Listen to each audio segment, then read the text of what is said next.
नमो अरिहंताणम, नमो सिद्धाणम, नमो आर्याणम, नमो उज्जायणम, नमो लोये सव्वसावणम।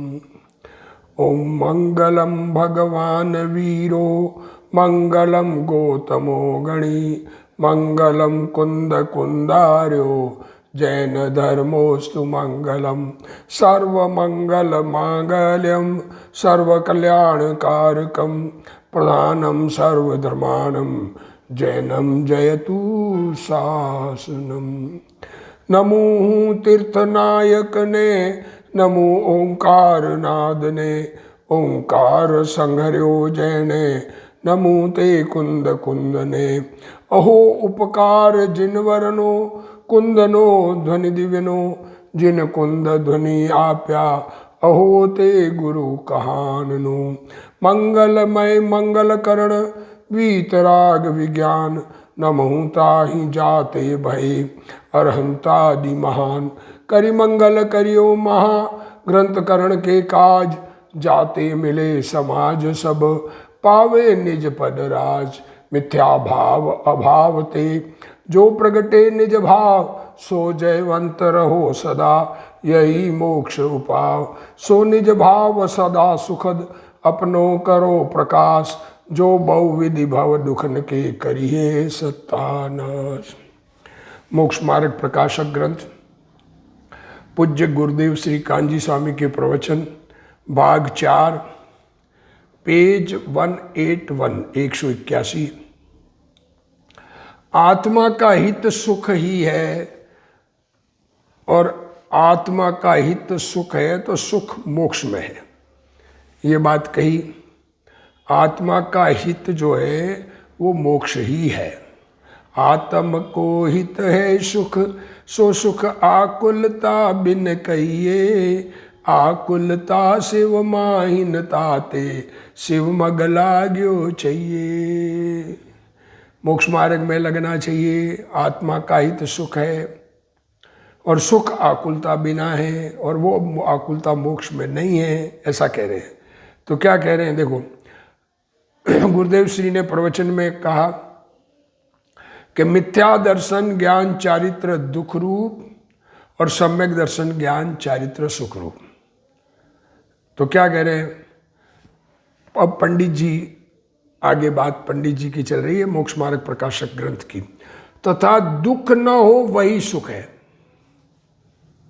क्या कह रहे हैं? सुख किसे कहते हैं? दुखी ना होना सुख है, क्योंकि आकुलता लक्षण सहित दुख, उसका अभाव ही निराकुल लक्षण सुख है। देखो, आत्म को हित है सुख, सो सुख आकुलता बिन कहिए। तो निराकुल लक्षण सुख है। सो यह भी प्रत्यक्ष भाषित होता है, सबको दिखता है।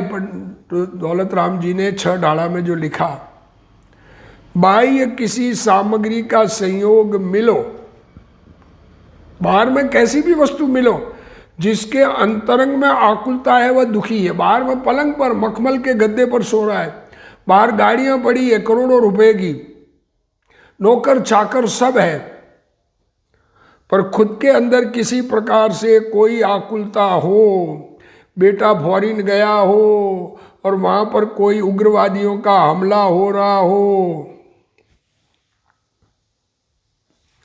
तो क्या बाहर में कितने ही संयोग मिलो, अंदर में आकुलता है किसी प्रकार की, तो वह दुखी है। जिसके आकुलता नहीं है वह सुखी है।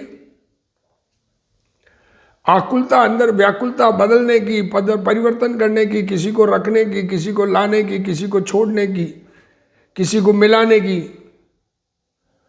जिसके आकुलता नहीं है वह सुखी है। तथा आकुलता होती है वह रागादिक कषाय भाव होने पर होती है। अब आकुलता क्यों होती है? कि क्रोध मान माया लोभ हास्य रति अरति शोक भय जुगुप्सा और 3 वेद, ये कषाय भाव होंगे तो आकुलता होगी। क्यों? कि रागादि भाव से यह तो द्रव्यों को अन्य प्रकार परिणमित करना चाहे। देखो क्या कह रहे हैं, अंदर में राग है, तो मैं चाहता हूं कि फलाना व्यक्ति यहां से दूसरी कुर्सी पर बैठ जाए, और वे द्रव्य अन्य प्रकार परिणमित हो, वो नहीं बैठे।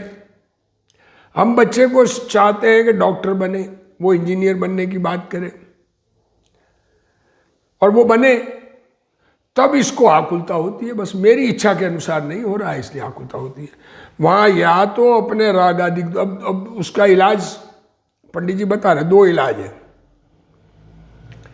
या तो राग क्रोध मान माया लोभ आश्चर्य रति रति शोक जब भय जुगुप्सा और 3 वेद, अपने में होने वाली इच्छाएं वो मिट जाए, या आप चाहें उसी प्रकार सर्वद्रव्य परिणमित हो, जैसा मेरी इच्छा है वैसा सारा जगत चलने लग जाए, तो आकुलता मिटे। दो बातें कही, अब विचार करने की जो बात है। पंडित जी खुलासे कह रहे हैं कि दुनिया में आकुलता मिटने का 2 ही उपाय है, या तो अपने में से इच्छा मिट जाए, या इच्छा के अनुसार जगत परिणमन कर जाए। क्या कहा? रागादिक दूर हो मतलब इच्छाएं मिट जाए, या इच्छा के, मेरी इच्छा के अनुसार सारी दुनिया चलने लग जाए। परंतु सर्वद्रव्य तो इसके अधीन नहीं है। अब हम चाहते हैं मौसम अच्छा रहे, आ जाती है गर्मी। हम चाहते हैं कि ठंड रहे, थोड़ा ठंडा हो जाए, होता है गर्म हो जाए, होता है ठंडक।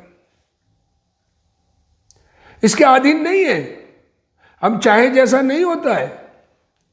कदाचित कोई द्रव्य जैसी इसकी इच्छा हो, कभी कभी कोई पदार्थ हमारी इच्छा के अनुसार उसी प्रकार परिणमित हो, तब इसकी आकुलता सर्वथा दूर नहीं होती। देखो क्या कह रहे हैं, कोई पदार्थ इसकी हमारी इच्छा के अनुसार बदलता है, हमारी इच्छा और उसका मेल बैठ जाता है। एक्चुअल तो इच्छा के अनुसार परिणमन नहीं करता है, लगता है कि हमारी इच्छा के अनुसार हो गया, पर मेल बैठ जाता है, फिर भी आकुलता तो दूर नहीं होती। क्यों? कि सर्व कार्य जैसे ये चाहे वैसे ही हो, अन्यथा न हो, तब यह निराकुल रहे। क्या कहा? बहुत बढ़िया बात है, ये समझने की बात है कि सारी दुनिया के पदार्थ हमारी इच्छा के अनुसार चले तो हमें आकुलता नहीं हो, क्योंकि इच्छा के अनुसार हो रहा है। अरे पुण्यवान, ये इच्छा के अनुकूलता जिसके है उसका नाम पुण्य का उदय है। पर ये भी खुद के कारण नहीं होता है, इच्छा से नहीं होता है, ये बात समझने की है, तब निराकुल है। परंतु यह तो हो ही नहीं सकता। क्यों नहीं हो सकता? क्योंकि किसी द्रव्य का परिणमन किसी द्रव्य के अधीन नहीं है। जगत में 6 द्रव्य है, 6 प्रकार के। अनंत है, जीव अनंत, पुद्गल उससे अनंत गुणे, धर्म नाम का एक द्रव्य, अधर्म नाम का एक द्रव्य, आकाश एक द्रव्य एंडलेस, और कालाणु असंख्य।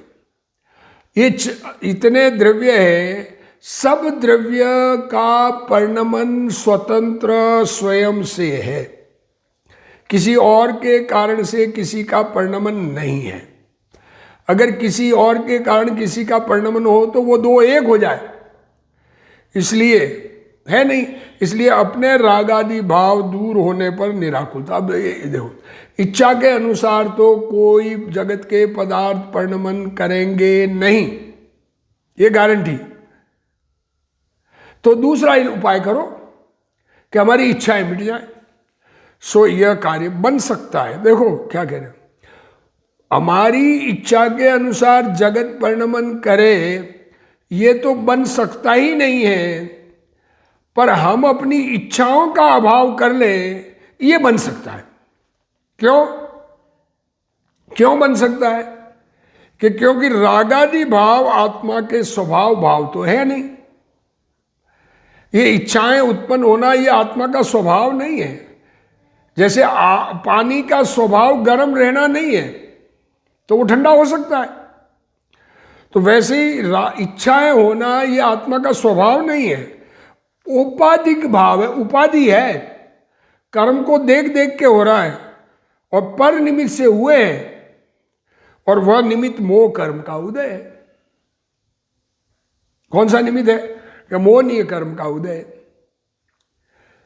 मिथ्यात्व मतलब दर्शन मोहनीय और चारित्र मोहनीय, उसका अभाव होने पर सर्व रागादिक विलय हो जाए, ये मोह मिट जाए तो सारी इच्छाएं मिट जाए।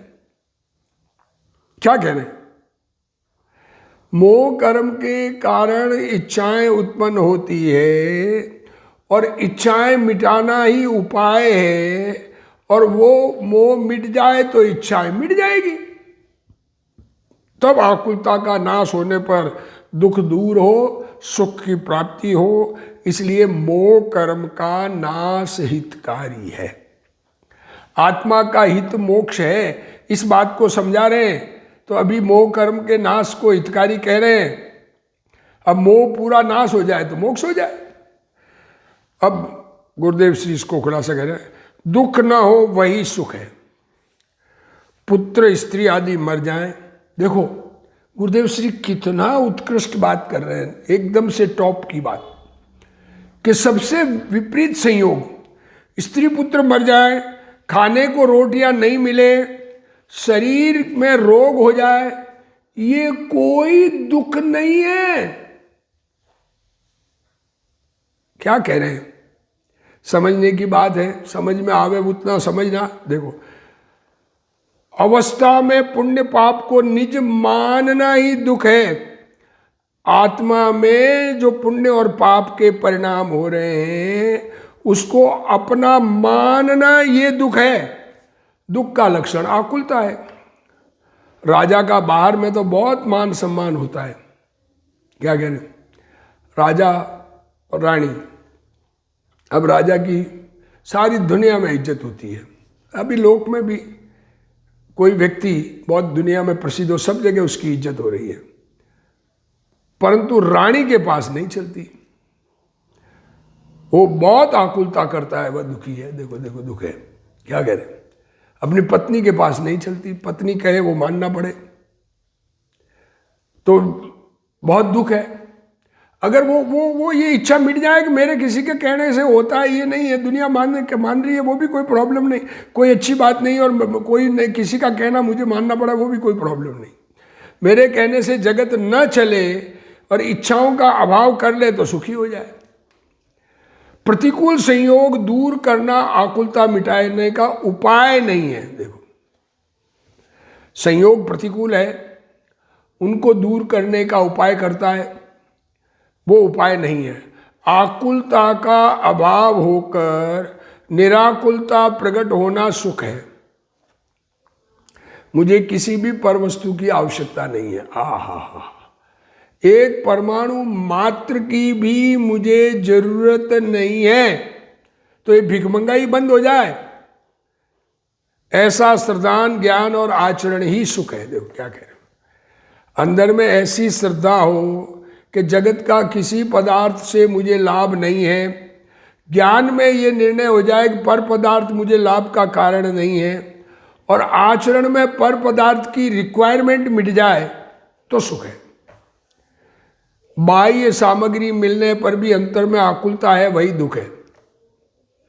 कितनी सामग्री मिलो न, करोड़पति अरबपति है और 100 करोड़ चाहिए तो दुखी है कि सुखी है? बाहर में सब सामग्री है। हम इतने धनवान होने पर भी हमें मुख्य नहीं किया, ऐसा ईर्षा भाव दुख है। लो देखो, धनवान हो, समाज में 50 लाख खर्च करे और कोई 1 रुपया भी खर्च नहीं करे, उसकी इज्जत ज़्यादा करे समाज, और 50 लाख खर्च करने वाले की इज्जत नहीं करे, ये ईर्षा भाव दुख है। बाह्य सामग्री होने पर भी दुख है। अब देव इसीलिए दुखी है। किसी के पास 5 करोड़ की संपत्ति हो, देखो गुरुदेव श्री उदाहरण दे रहे, कितना गुरुदेव श्री का क्षोभशम भी, झूले पर बैठकर झूल रहा हो, नौकर पंखा झलते हो, ये उस जमाने की जब बिजली नहीं थी, तब बिच्छू आकर डंक मार दे तो कहता है कि मैं मर गया, दुखी हो गया।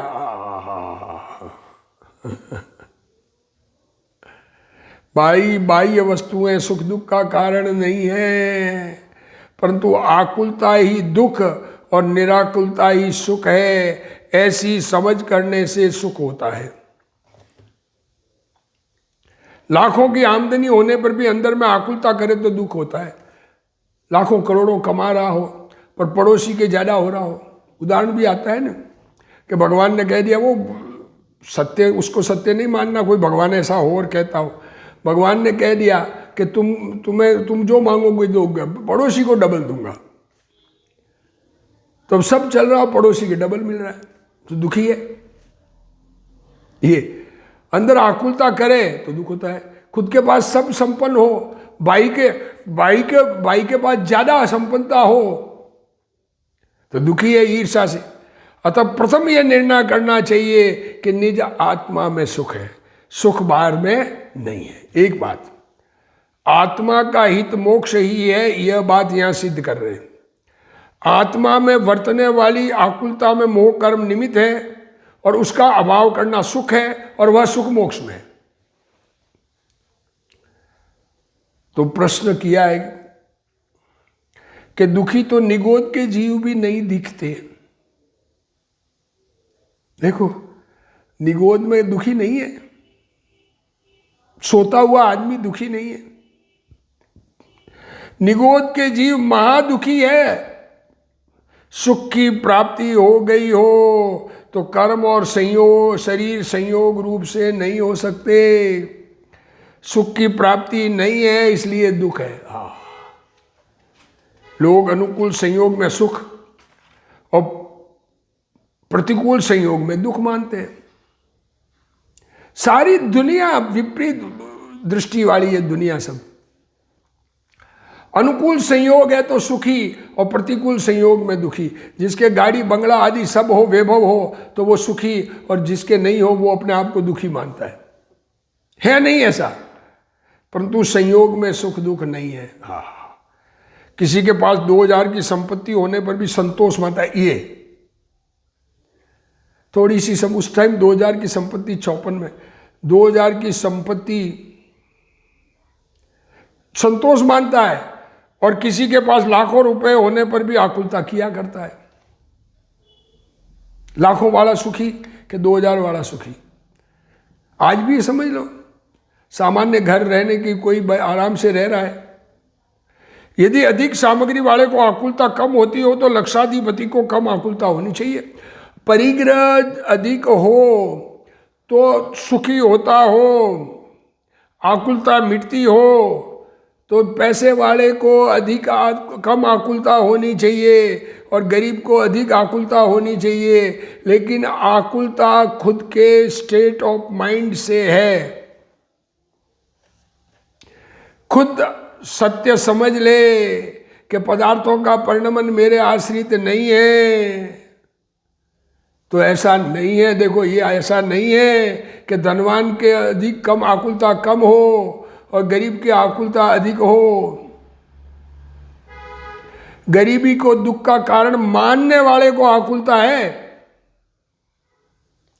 जिसको आकुलता रहित स्वभाव का पता नहीं है, अरे चैतन्य भगवान आत्मा निराकुल स्वभाव का धनी, जिसे इस अपने स्वभाव का पता नहीं है और पर में आकुलता मिटाना चाहता है और धर्म के नाम पर बाहर से आकुलता कम करना चाहता है। धर्म के नाम पर, वास्तव में नहीं, परंतु यह सच्चा उपाय नहीं है। जीव सुखी होना चाहता है। देखो, ये समझने की बात है।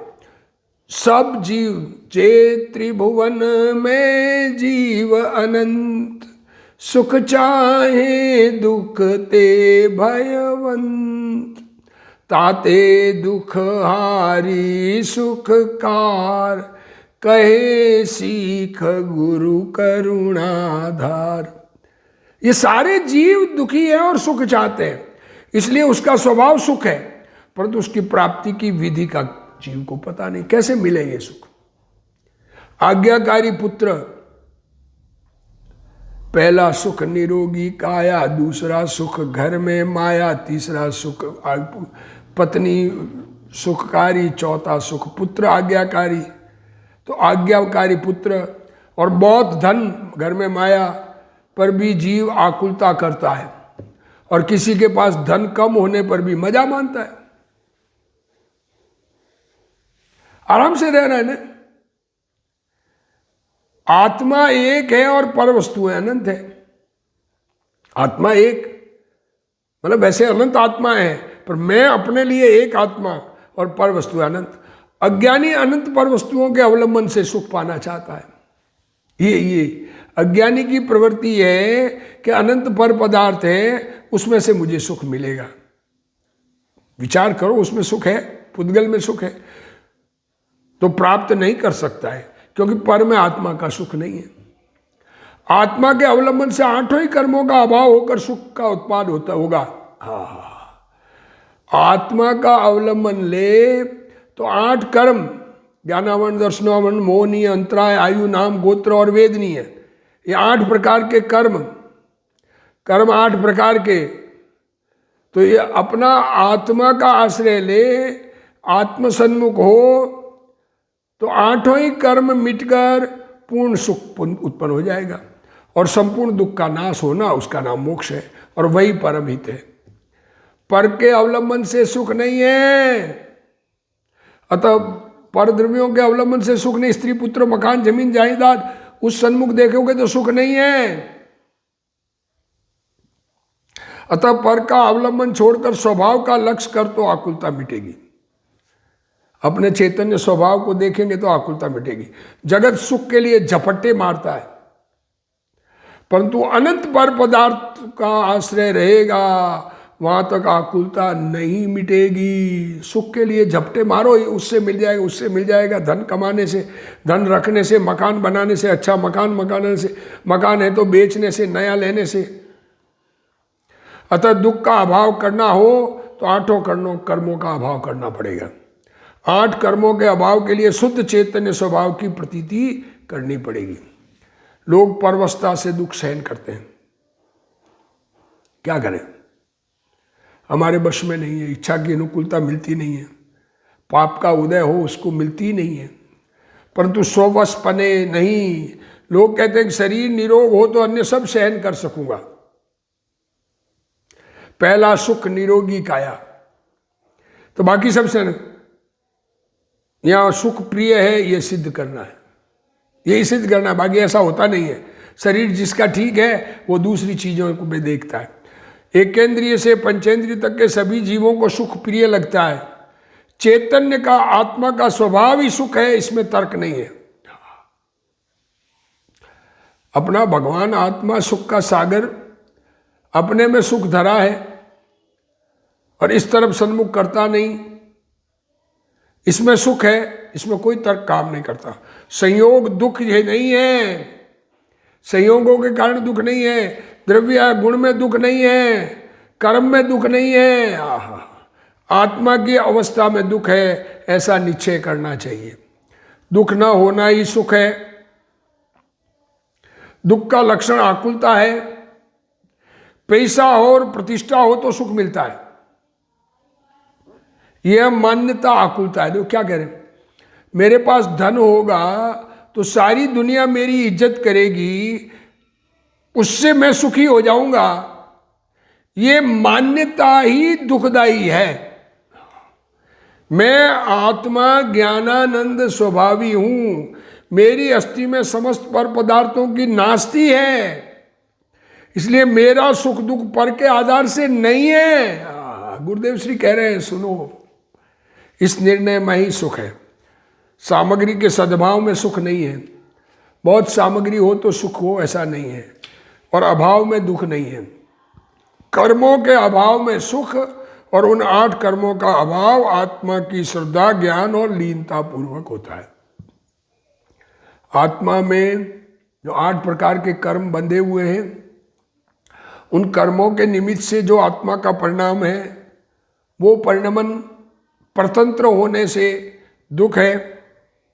8 कर्मों का अभाव हो तो वो किससे होगा? आत्मा की श्रद्धा, ज्ञान और आत्मा में लीनता करेंगे तो होगा। कोई पर वस्तु अनुकूल है, कोई प्रतिकूल है, ऐसी मान्यता से आकुलता होती है। देखो, किसी चीज को अच्छा और किसी चीज को बुरा मानना। जगत के पदार्थ तो अच्छे बुरे नहीं होते, है जैसे है, पर किसी को अच्छा मानना और किसी को बुरा मानना, यही आकुलता है। शरीर अच्छा रहे तो ठीक, इस प्रकार अज्ञानी पर पदार्थों को अपने अनुकूल परिणमाना चाहता है, परंतु वे इसके अधीन नहीं है।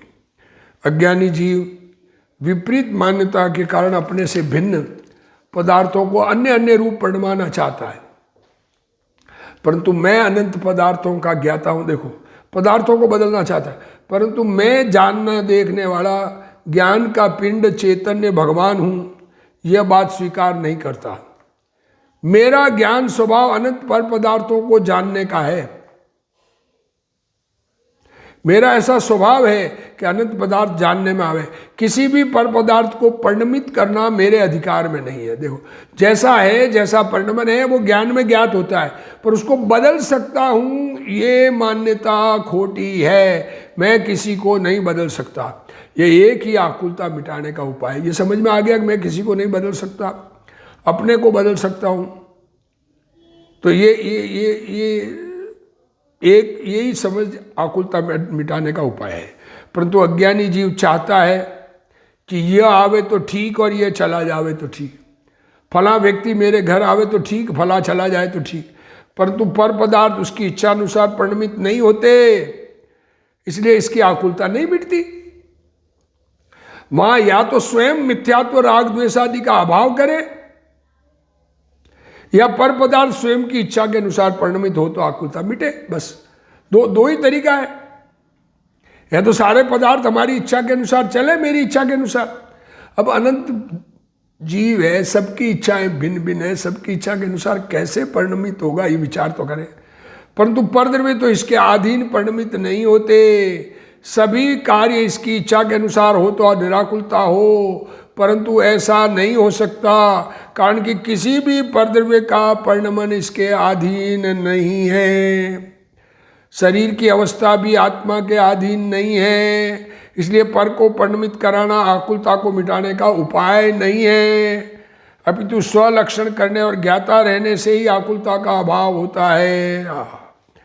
पर जीव का बचना या मरना, पैसा आना अथवा जाना इत्यादि कोई भी आत्मा के अधीन नहीं है।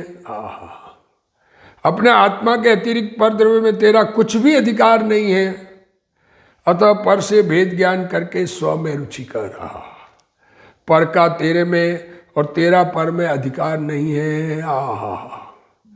आत्मा की रुचि और लीनता करने से, आत्मा को समझने से, आत्मा की लगन लगने से, आत्मा में अपनापन करने से, पर आत्मा की रुचि करने से पर की रुचि और आसक्ति छूट जाती है और यह कार्य सुखरूप कार्य बन सकता है। आत्मा पर पदार्थों का कार्य तो कर नहीं सकता है, परंतु अपने में होने वाले पुण्य पाप आदि के भाव को पलट सकता है। अरे हाँ, क्या कहते हैं, पर पदार्थों का कार्य तो कर नहीं सकता है, परंतु अपने में होने वाले पुण्य पाप आदि के भाव को पलट सकता है। उस भाव में पुण्य पाप आदि में निमित्त मोह कर्म का उदय है, पलट सकता है। पर कैसे पलट सकता है कि पुण्य पाप के भाव होने में मोह कर्म निमित्त है, उसका नाश होने पर समस्त राग आदि का अभाव होता है। पर को सुखी दुखी करूं ऐसी भ्रांति जीव करता है। ये भ्रांति करता है मैं दुनिया के जीवों को सुखी करूं, किसी को दुखी करूं, इसमें मोह कर्म निमित्त है। कोई भी पर की अवस्था को न तो कर सकता है न रोक सकता है। मैं पर का कुछ कर सकता हूं ऐसे मानने वाला मिथ्या दृष्टि है। यहां कहते हैं पर लक्ष्य से होने वाली अशुद्धता उपाधि भाव है, उसे मिटाया जा सकता है, उपाधि है, ये स्वभाव नहीं है आत्मा का। जैसे पानी का स्वभाव नहीं है गर्म रहना, अग्नि के निमित्त से हुआ है तो पानी ठंडा हो सकता है। पर वस्तु की अवस्था को नहीं बदला जा सकता। अग्नि को ठंडा करना चाहे कि ये मुझे गर्म कर रही है, इसको ठंडा कर दूं, तो अग्नि का स्वभाव बदल सकता है क्या? पर वस्तु के कर्म भी आ जाते हैं, पर वस्तु में कर्म भी आ जाते हैं। पर वस्तु कहे तो 8 प्रकार के कर्म भी आ जाते, उनको नहीं बदल सकता। परंतु आकुलता मिटने पर कर्म स्वयं नष्ट हो जाते हैं। चिदानंद स्वभाव में लीन होने पर आकुलता दूर होती है और सुख प्रकट होता है। आत्मा का हित सुख है। मोह राग द्वेष को रखना हितकारी नहीं है, अपितु राग का और निमित्त रूप कर्मों का अभाव करना हितकारी है, और वही मोक्ष की पर्याय की प्राप्ति का कारण है। अज्ञानी धर्म के नाम पर वस्तु का त्याग करके सुख प्राप्त करना चाहता है, परंतु आत्मा में सदा काल निवृत्त स्वरूप है, इस बात का उसे पता नहीं है। आत्मा सदा काल पर वस्तु आत्मा में कभी घुसी नहीं है। सम्यक दृष्टि चक्रवर्ती के 96,000 रानियां होती है, बाहर का त्याग भी नहीं है, परंतु आत्मा का भान है, इस कारण सुखी है। संयोगों से सुख नहीं है, ये बात बता रहे। इसलिए कहते हैं कि पर तरफ की आकुलता मिटाकर मोह कर्म का अभाव करना हितकारी है। पर सम्मुख देखना छोड़कर अपने सन्मुख देखकर अपने ज्ञाता स्वभाव को देखे। अपने स्वभाव के सन्मुख देखते ही दर्शन मोह मिटता है, और फिर अंदर में स्वभाव में एकाग्रता करने से चारित्र मोह मिटता है। इस प्रकार मोह कर्म का अभाव ये हितकारी है। इतनी बात की। अब आगे और आत्मा का हित मोक्ष है, ये बात और समझाएंगे। समझकर अपना कल्याण करें इसी भावना के साथ। हे जिनवाणी भारती तोई जपू दिन रैन, जो तेरा शरणा गए सो पावे सुख चैन। जा वाणी के ज्ञान ते सूझे लोकालोक, सो वाणी मस्तक नमो सदा देत हूँ ढोक। जिनवाणी मात की जय।